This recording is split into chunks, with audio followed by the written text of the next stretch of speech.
Duty esports, you'll hear casters all the time talk about how a few crucial gunfights really changed the tides of a certain game. It really helped one team propel over the other team in terms of the stat line in the game, and it really snowballed the game from that point. And when you ask yourself, like, what does one gunfight mean in the entire scope of a game, you generally don't have the mindset that one gunfight means everything. You usually think, hey, if I die this one life and lose a gunfight, that's fine, because I'll always have the next life to make up for that. If you're looking at, trying to maintain a KD, if you're trying to get a 5 KD, guess what? If you die once, the next life you have to make it up by getting 10 kills, but you still think of that as a sort of minor goal. It's not really that difficult to do, and at least in the public match setting.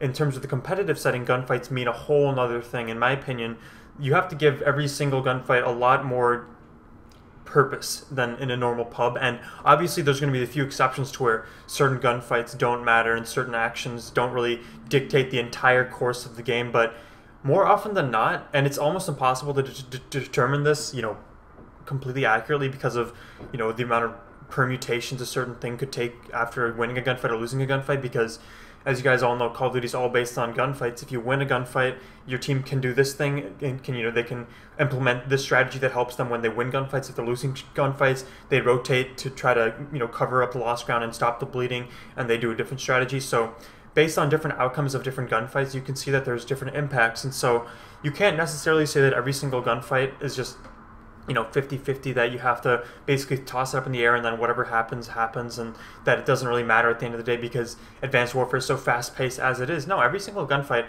has an impact, however small, even though you may say it's impossible to tell in the spider web of permutations like I mentioned before what the impact could be. There still is an impact, whether it's at a subconscious level that we don't really recognize, maybe it's just cognitive dissonance, but there's some aspect to the gunfight that you're having that is going to have a certain impact on the game, whether it's where you're spawning or where your teammate is morally in terms of their mentality and how they're functioning as a team, what that gunfight means for your strategy, all these different factors coming in to make the gunfight mean much more than a simple one-on-one engagement between player A and player B with, player A's weapon, player B's weapon in the environment, so in the respective environment. This also is applicable to CSGO and other first-person shooters, so in the environment would be the actual map. So Call of Duty, you're maybe playing Detroit or Solar.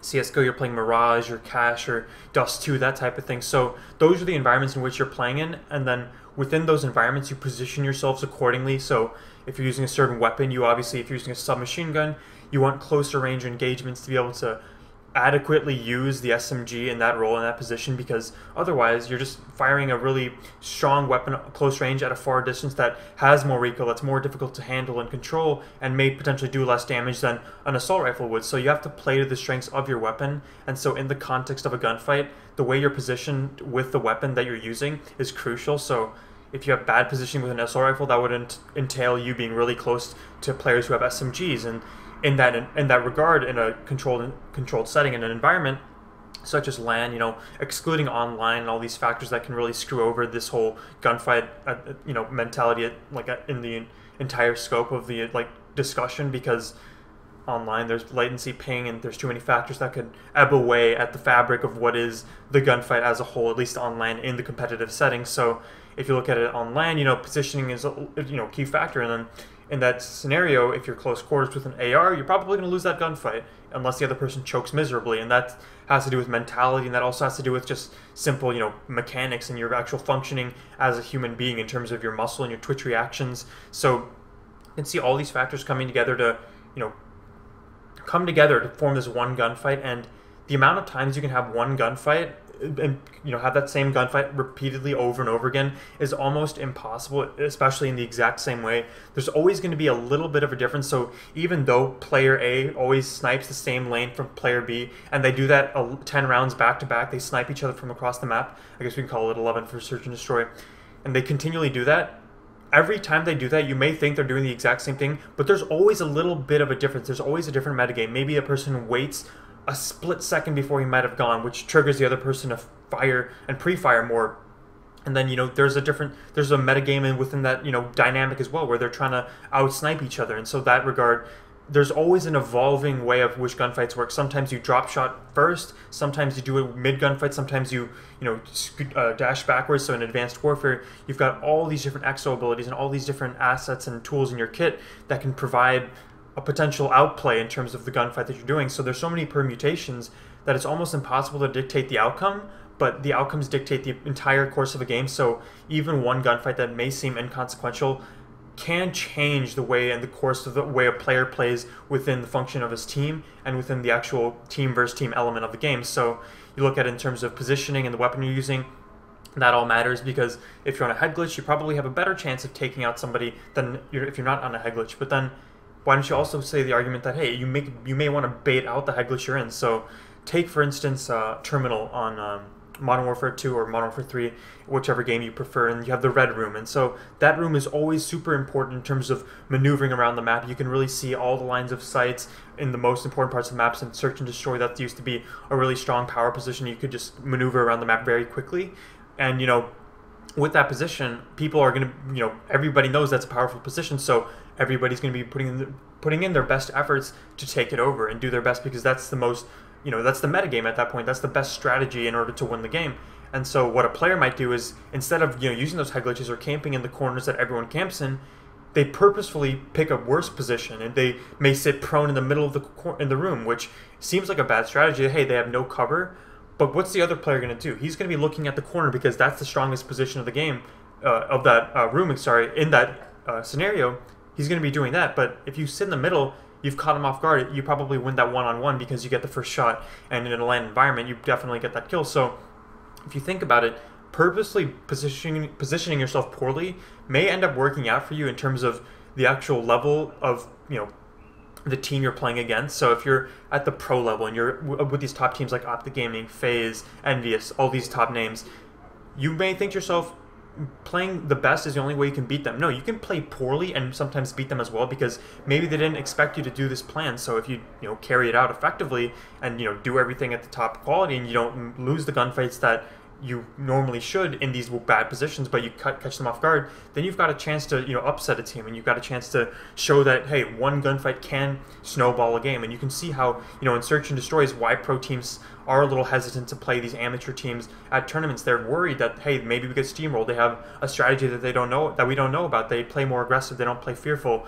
They don't play for trades. They have this weird playstyle that we aren't that aware of, and so the gunfights that they get may be more meaningful because we can't adapt to it well. So you think of it as like one gunfight that, hey, a pro player should be beating an amateur player in a gunfight, but because of, you know, how technically easy it is to win gunfights and, you know, point and click with your controller, it's not necessarily hard to win or lose a gunfight. You just have to be able to stay on target for the most part, and it's all based on your positioning and the strategy you have, and, you know, the way you play the game as an outcome of the gunfights, whether you win them or lose them. That's really the best way you can win a game of Call of Duty, is to have the best, you know, strategy involved in terms of how the gunfights go out, because you're not always going to be winning a gunfight because of the way Advanced Warfare has been laid out. Especially in Advanced Warfare, you've got all these extra movements. You can't predict if the guy's going to be, you know, double jumping at this point, or if he's going to be drop shotting or crouching or sliding, or, you know, doing the stomp on the ground and bashing you with the gun. So there's so many different things that they can do that it's almost impossible to dictate how a gunfight goes,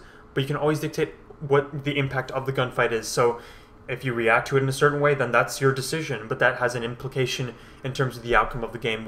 However small the implication is, it's always going to snowball in a certain direction, because in World A, if I killed this guy first for first blood in the S&D round, we may have 6-0 that S&D based on how the other enemy team is feeling. You know, they got first blooded and they, you know, their strategy got completely shut down. And in World B, maybe I lose that gunfight and they snowball the game in the other direction. So gunfights do have implications, and, you know, games don't always play out the exact same way, even though teams tend to, you know, follow the same strategies over and over again. They like to, you know, rotate with the uplink ball together as a team and then play for the relay.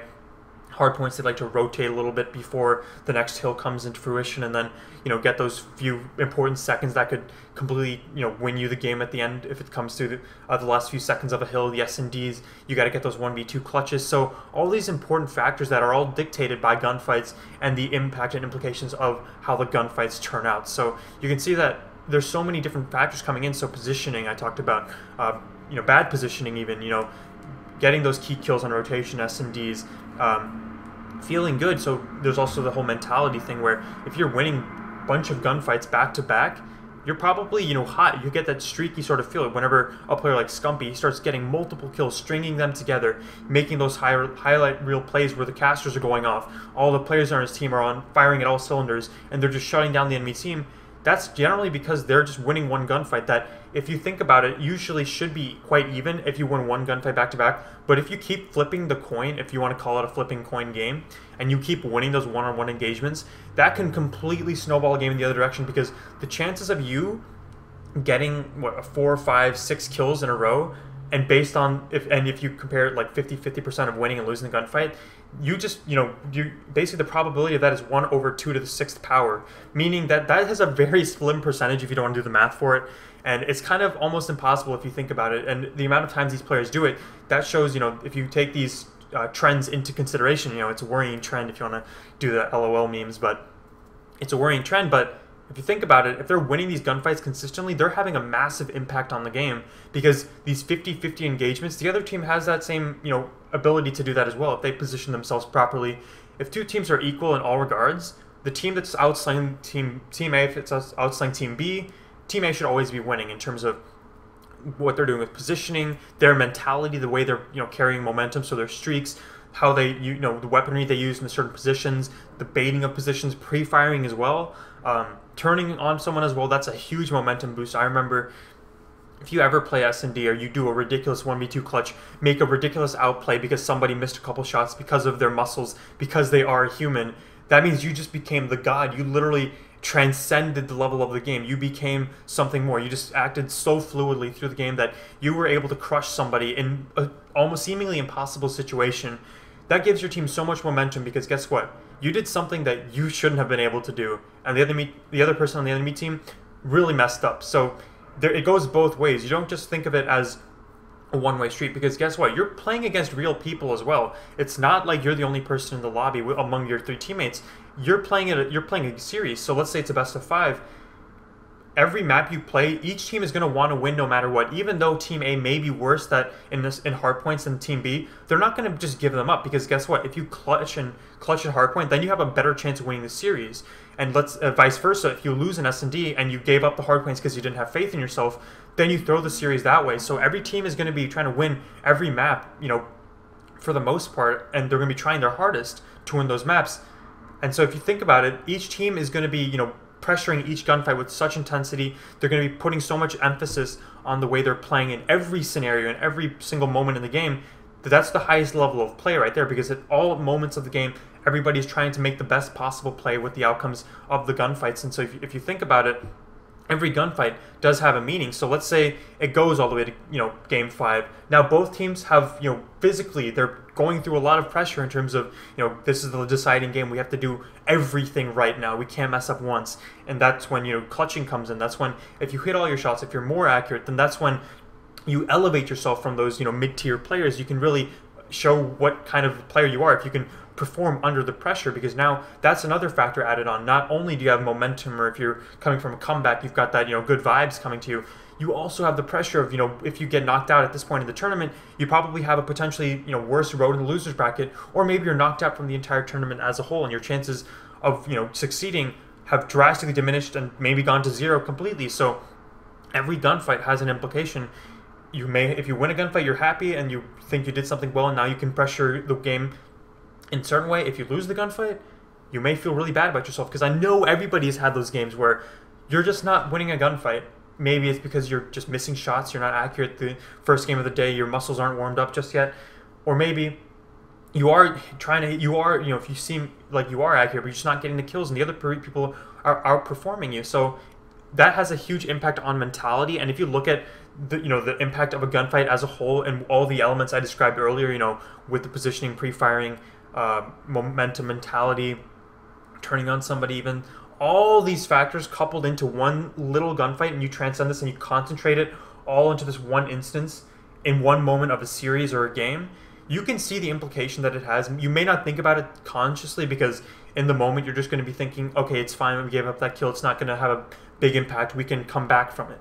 But everything is going to have an impact at some level. And so you can't really, me even saying this, it's kind of hard to prove almost, because you have to really be in that environment where you're playing at a high level and you want to be actually putting your focus all into that one game that you're playing. You don't want to be distracted in any sort of way. You want to be communicating as a team and just doing your best to win a game of Call of Duty. And that's what really defines a gunfight for me, is that all these factors compressed into one little engagement between player A and player B. And also you can include the fact that, hey, maybe you're in a 2v1 situation where you have two players, and that's an even greater feat, that if you accomplish winning a 1v2 in that situation, that's two people that you've now shut down. So one person may feel bad if they lost a 1v1, but if you beat two people, that's where the outplays happen. That's where the highlight reels become a thing, is because you were against all odds, and you were able to persevere, and were able to put so much impact and pressure on the map that you alone probably carried and snowballed the game,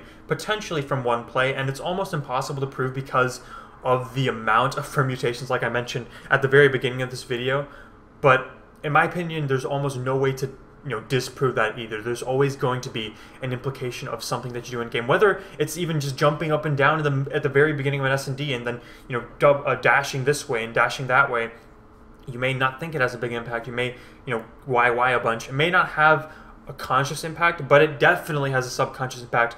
And in terms of the amount of impact, so the actual magnitude of what it has and the implication of it in a game may be, obviously is differing. So in a round 1 S&D, if you lose a 1v4, it's not as impactful as if you lost in a round 11 1v4 S&D. I know Optic fans are gonna hate and cringe when I mention this, but remember what happened with ISO and Havoc 1v4ing Optic Gaming. That is a situation where you are against all odds, against the best team seemingly in the world, and in that situation you come up clutch. That brings so much momentum, that brings so much hype, and even though they lost that series, you can see those elements of brilliance within players and within those gunfights as a whole. You can see how important some gunfights are and what impact other gunfights have in relation to the entire game that you're playing. So I know this has kind of been a long and sort of almost jumbled up video. You guys may not really understand all that I'm trying to mention in this video, but if you do have any questions, please leave them in the comments down below. I'll be sure to answer them. It's been Nuxter. Take it easy, guys. Thanks for watching. Peace.